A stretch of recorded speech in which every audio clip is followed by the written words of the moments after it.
नमस्कार मित्रों, स्वागत है आपका हमारे YouTube चैनल आयुर्वेद ज्ञान में। मैं मनीष गोस्वामी और आज मैं आपको बता रहा हूँ इस नील के पौधे के बारे में। ये आप देख रहे हैं कैमरे के सामने, ये नील का पौधा है। ये नील का पौधा बिल्कुल सरपुंखा के पौधे से मिलता जुलता होता है, लेकिन सरपुंखा की जो पत्ती होती है, इसको बीच में से तोड़ने पर वह तीर की आकृति बनाती है। तीर के अगले जो नुकीला भाग होता है उसकी आकृति बनाती है बीच में से तोड़ने पर। और ये एकदम से इसकी पत्ती जो होती है सीधी टूटती है और इसकी पत्ती गोलाकार होती है। सरपुंखा की जो पत्ती होती है वह भालाकार होती है। दोस्तों, इसका पेड़ बिल्कुल सरपुंखा के पेड़ से मिलता जुलता होता है। आप देख सकते हैं, ये इसका तना है और ये इसका छुप है। यह नील, इसे नीलम, नलिनी, नील आदि कई नामों से जाना जाता है अलग अलग भाषाओं में। प्राचीन समय में इस पौधे से नीले कलर का जो नील होता है, सफ़ेद वस्त्रों में, कपड़ों में दिया जाता है, वह तैयार किया जाता था। इसकी बहुतायत से खेती होती थी। जो राजस्थान का भरतपुर ज़िले का बयाना क्षेत्र है, वह नील की खेती के लिए प्राचीन समय में नील के व्यापार के लिए जाना जाता था। इस नील के पेड़ में जो फलियां होती हैं वह नीचे की तरफ लगी हुई होती हैं। ऊपर से देखने पर इसकी जो फलियां हैं, इसका फल है वो दिखाई नहीं देता। मैं आपको यहाँ दिखा सकता हूँ, देखिए इसकी ये गोलाकार होती हैं, बिल्कुल एकदम छोटी छोटी गोलाकार फलियां होती हैं और इसमें बारीक बीज होते हैं। तो दोस्तों, आयुर्वेद में इस नील के पौधे का बहुत महत्व है। आप देख सकते हैं, ये थोड़ा बड़ा पेड़ है नील का और इसमें ये फल बहुत ही अधिक मात्रा में लगे हुए हैं। इसकी ये फलियां, सरपुंखा की फलियां चपटी होती हैं और इसकी फलियां एकदम गोल होती हैं और दोनों के रंग में भी अंतर होता है पेड़ में। तो यह नील का पौधा, जो कोई कच्चे विषों का सेवन कर लेता है, कच्ची धातुओं में जो जहर होता है, पॉइजन, वो अगर शरीर के अंदर चला जाए तो उसके लिए इसका प्रयोग करना चाहिए। उसके लिए यह बहुत ही रामबाण है। यह नील, इस नील का स्वरस 1 से आधा चम्मच तक दिन में 2-3 बार पिलाना चाहिए, रोज़ सुबह, दोपहर, शाम। तो 20 से 25 दिन पिलाने पर आप देखोगे, अगर कोई व्यक्ति पारे को खा लेता है या कच्चा पारा उसे भोजन में दे दिया जाता है।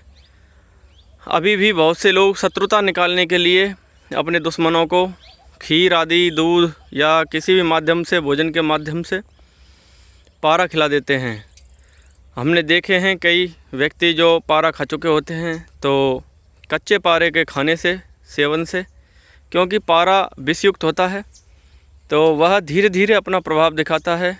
स्मरण शक्ति को ख़त्म कर देता है, किडनियों को सड़ा देता है, लीवर, आमाशय आदि सभी अंग धीरे धीरे खत्म होने लगते हैं और पाचन संस्थान, आंतें सड़ने लगती हैं और दर्दनाक मृत्यु को व्यक्ति जो पारा खा लेता है वह प्राप्त होता है।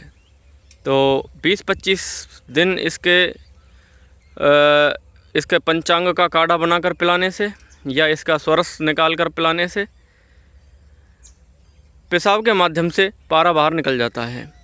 जो व्यक्ति पारा खाने वाला जो व्यक्ति है, जिसके शरीर में पारा चला गया है, उसके पेशाब को इसका सेवन करवाते जाएं और किसी पात्र में एकत्रित करेंगे एक जगह, तो आप देखेंगे कि नील के सेवन से पारे के कण धीरे धीरे मूत्र के माध्यम से पात्र में आने लगते हैं और वह स्पष्ट दिखाई देने लगते हैं। जिस व्यक्ति ने पारा खाया है उसको इसका प्रयोग करवाना चाहिए। यह तासीर में एकदम ठंडा होता है। इसकी तासीर नील की बहुत ठंडी होती है, इस नीलम के पौधे की। और यह है जो श्वसन तंत्र है, तो श्वसन नली में आई हुई सूजन को भी उतारता है। इसका स्वरस पिलाने से, श्वसन या इसकी पत्तियों का चूर्ण खिलाने से, 1 से आधा ग्राम चूर्ण खिला सकते हैं, तो जो हुपिंग कफ है वह सही होता है। और अस्थमा के पेशेंट जिन्हें सांस लेने में परेशानी होती है, उस समय इसका चूर्ण देने से यह फेफड़ों की सूजन को कम करता है। कोई घाव अगर नहीं भर रहा हो, बहुत पुराना घाव है और भर नहीं रहा हो, तो इसकी पत्तियों को पीसकर पुलटिस बांधने से वह घाव भी शीघ्र अतिशीघ्र भरने लगता है। इसकी जड़ को पीसकर कल्क बनाकर और ट्यूमर पर बांधने से कई बार देखने में आता है कि ट्यूमर बैठने लगता है। कई बार फोड़े की तरह बढ़ने वाला ट्यूमर सही हो जाता है। और अगर ट्यूमर पक जाता है तो उसके बाद भी इसका पुलटिस बांध सकते हैं। तो यह नील बहुत काम की चीज़ है और यह इसकी तासीर ठंडी होती है। यह कुष्ठ में भी काम आता है। इसकी फलियों के बीज इकट्ठे करें, इसकी फलियों को, और पाताल यंत्र के माध्यम से उनका तैल निकालकर उस तैल को अगर कुष्ठ रोग पर या जो श्वेत कुष्ठ सफ़ेद दाग होते हैं, दाग धब्बे सोराइसिस, उसमें लगाया जाए तो यह कुष्ठ रोगों को भी ख़त्म करता है। तो दोस्तों, इस नीलम के पौधे के बारे में आज की जो मेरी जानकारी है वो आपको कैसी लगी, ये आप मुझे कमेंट कर ज़रूर बतावें। अगर अभी तक आपने हमारे चैनल को सब्सक्राइब नहीं किया है तो एक बार सब्सक्राइब ज़रूर कर लें दोस्तों। और अभी तक आपने मेरे ख्याल से नीलम का पौधा जिससे नील बनती है यह कभी नहीं देखा होगा। आज पहली बार मैं आपको दिखा रहा हूँ। यह है नील का पौधा। आप इसके ये फल देख सकते हैं। इसे ग्रामीण भाषा में औंधफली के नाम से भी जानते हैं और यह बहुत ही उत्तम ठंडी तासीर का पौधा है।